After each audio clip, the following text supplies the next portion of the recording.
What if I told you that the secret to true success lies in a philosophy that's over 2,000 years old? Intriguing, isn't it? Welcome to the crossroads of success and Stoicism. Stoicism, a philosophy born in ancient Greece and Rome, is more than just a set of beliefs.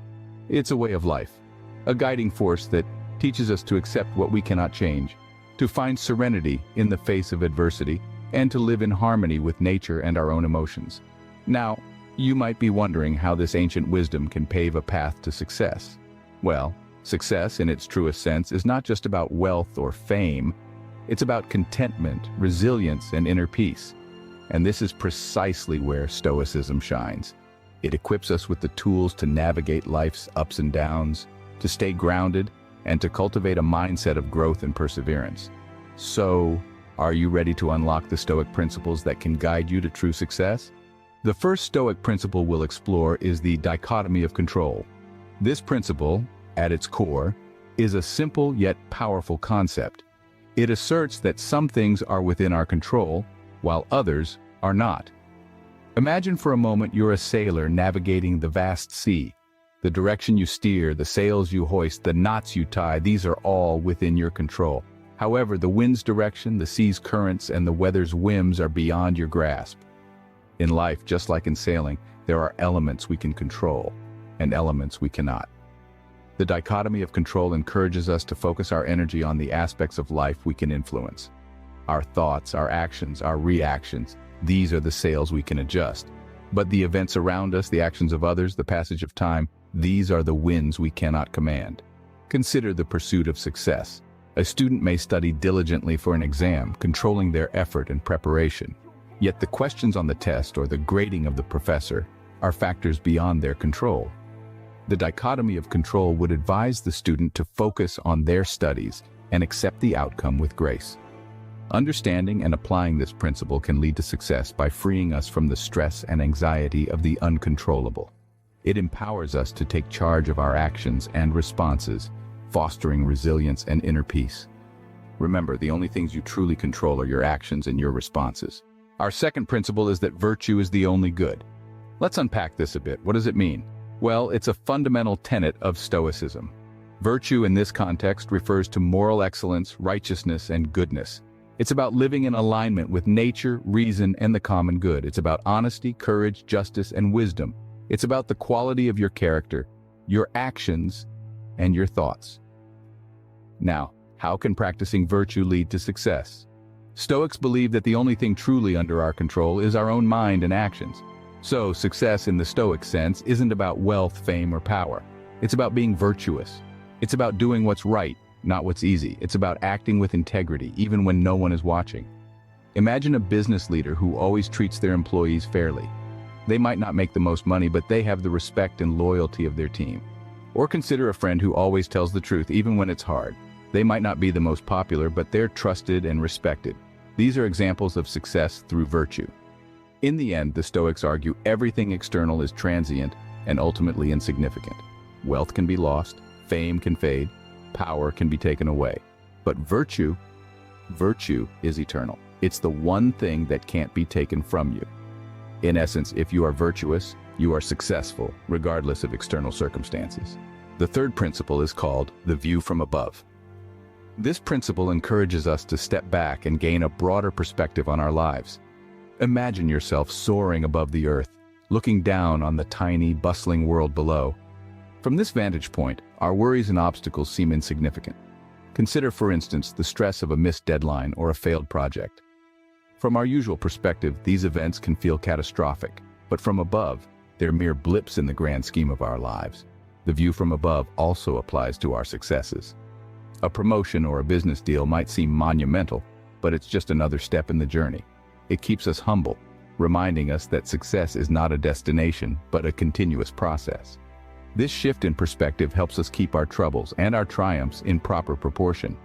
It lets us focus on what truly matters, fostering resilience and peace of mind. When you adopt the view from above, you realize that most things are not as important as they seem. The next two principles are interconnected. The obstacle is the way and amor fati. Diving into principle 4, the obstacle is the way, we find a profound yet simple truth. This principle suggests that challenges, difficulties, setbacks, they're not just inconvenient roadblocks on our path to success. They are, in fact, the path itself. The obstacle is the way. Let's take a moment to reflect on this. When we encounter a hurdle, our natural inclination might be to avoid it, sidestep it, or wish it wasn't there. But Stoicism encourages us to view these obstacles differently. Instead of considering them as hindrances, we are encouraged to embrace them as opportunities for growth and learning. The obstacle becomes the teacher, the guide, the stepping stone to our success. For instance, imagine you're an athlete who's suffered an injury. This can be seen as a setback, an obstacle, but it can also be a chance to develop mental resilience, to learn about your body, to strategize better. The obstacle, the injury, becomes the way to a stronger, more resilient self. Moving on to Principle 5, Amor Fati, or Love Your Fate. This principle asks us to accept and love everything that happens to us, the good and the bad, because it's all part of our unique journey. It's about embracing life in its entirety without resentment or regret. Consider a scenario where you failed at a significant venture. Instead of dwelling on the failure, you choose to love your fate. You see this failure not as a catastrophe, but as a lesson, an experience that shapes you, makes you wiser. You understand that this failure is a part of your journey towards success. When we combine these two principles, a powerful mindset emerges. One where we see obstacles as the path to success and love our fate regardless of its ups and downs.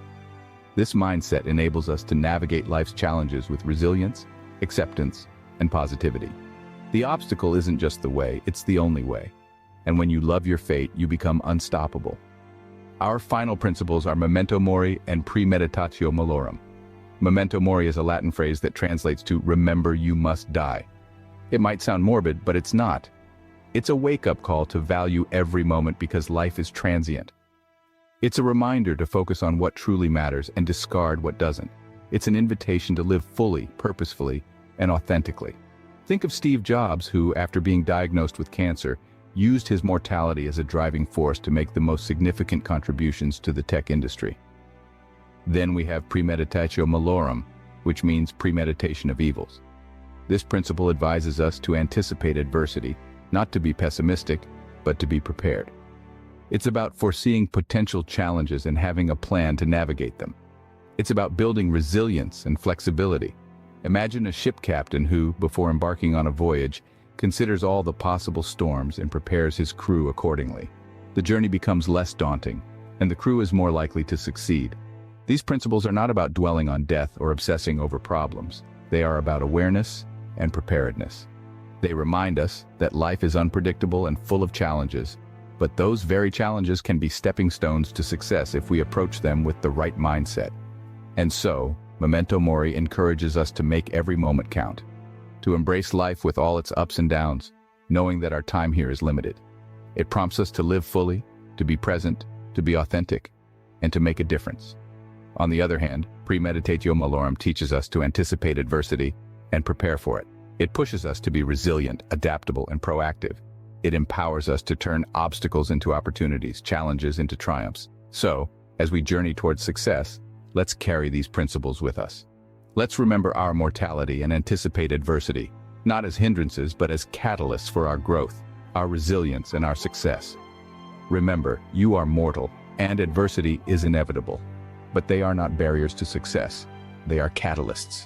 Let's recap our journey through the Stoic principles. We began at the intersection of success and Stoicism, exploring how these two concepts intertwine. We ventured into the dichotomy of control, understanding that some things are within our grasp, while others are not, and the peace that comes with this realization. We then delved into the idea that virtue is the only good, an ethical beacon guiding us towards a life of integrity and authenticity. We soared with the view from above, gaining perspective on our place in the cosmos and the humility that accompanies this understanding. Next, we tackled the concept that the obstacle is the way and amor fati, learning to love our fate, no matter the circumstances.